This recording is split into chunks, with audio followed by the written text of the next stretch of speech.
बड़े शब्दों में मैं एक निंदा करना चाहता हूं कि जो भी दलित समाज के वोट लेकर आज सदन में गए हैं और दलित समाज की बात नहीं करते हैं, ये कहीं ना कहीं दुखद है। यदि दलित समाज आपको वोट देकर सदन भेजने का काम किया तो ये आपका दायित्व बनता है कि सदन में जाकर दलित समाज का आवाज़ उठाने का काम करें।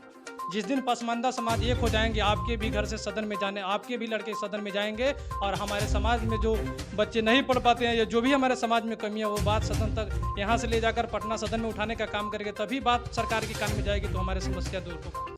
जय हिंद। आप देखना शुरू कर चुके हैं निडर न्यूज और मैं हूं अमजद।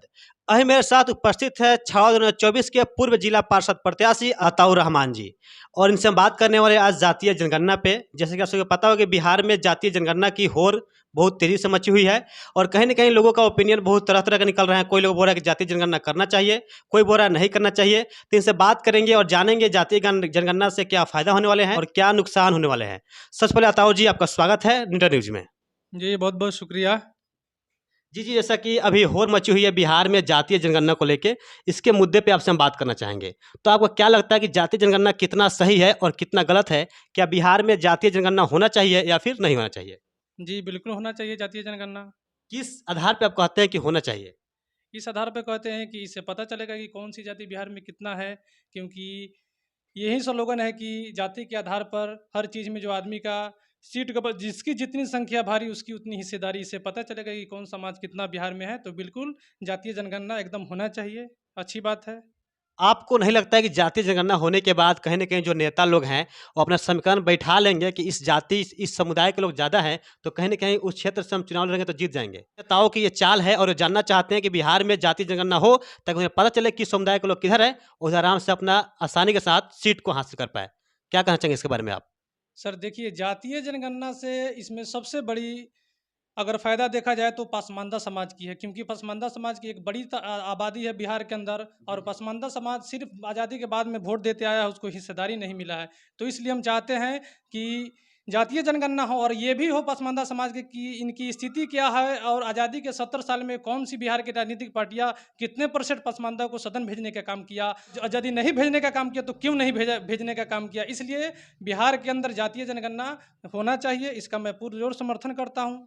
तो जातीय जनगणना से सदन में भेजा जा सकता है क्या पसमानदा जो आप बोल रहे हैं?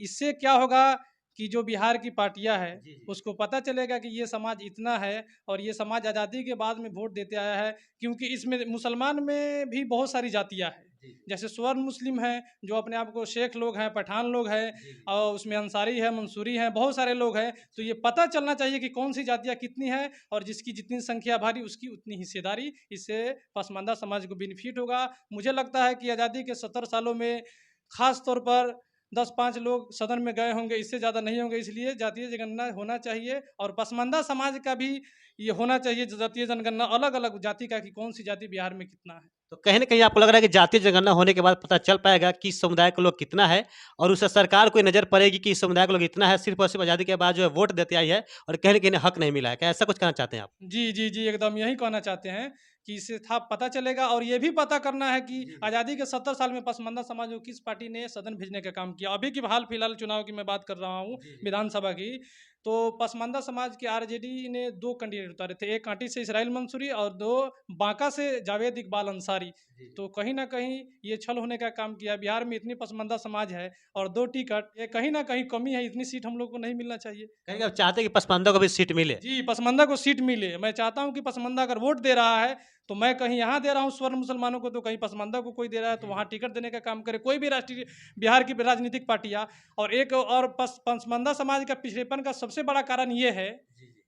और वो पार्टी ज़िम्मेवार है जो एक लंबे अरसे तक बिहार पर हुकूमत करने का काम किया और पसमानदा से वोट लेने का काम किया और उनसे और उनके कहीं न हक की बात नहीं की। हक की बात नहीं की, उनसे उनके हक को उन्होंने महरूम रखने का काम किया। तो सर आपसे एक क्वेश्चन ये है कि अगर बिहार में जातीय जनगणना होती है, तो दलित समाज के लोगों को क्या फ़ायदा होंगे? क्योंकि दलित समाज जो है काफ़ी पिछड़े होते हैं और कहीं न कहीं उनके हक की बात कोई नहीं करता है। तो क्या जातीय जनगणना से भी दलित समाज को कुछ फ़ायदा मिल होने वाला है कि नहीं?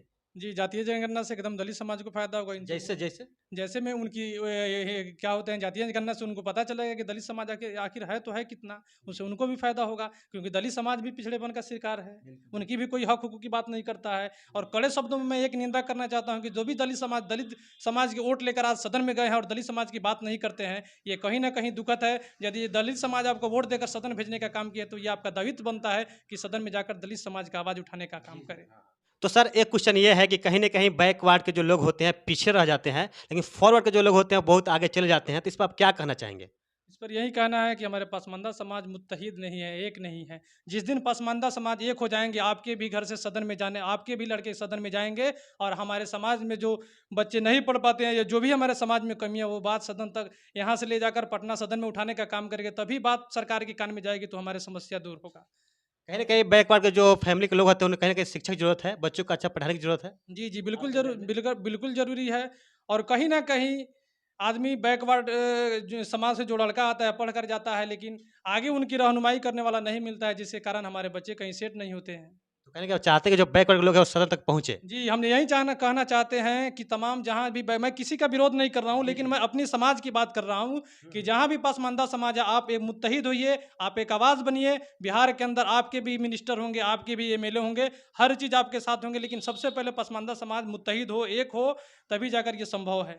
तो जातीय जनगणना आपकी नज़र में होना चाहिए। जी, जातीय जनगणना होना चाहिए और इसमें पसमानदा समाज का को ये करना है कि पसमानदा समाज आज़ादी के 70 साल बाद भी कितने परसेंट कौन-सी पार्टी सदन भेजने का काम किया। अभी आप लोग देख रहे थे निडर न्यूज़ और मेरे साथ जुड़े हुए थे 6/2024 के पूर्व जिला पार्षद प्रत्याशी अताउर भाई। तो इसी तरह से आप बने रहिए निडर न्यूज़ के साथ। मिलते हैं अगले वीडियो में, तब तक आप सभी का निडर न्यूज़ के साथ जुड़ने के लिए दिल से धन्यवाद। जय हिंद।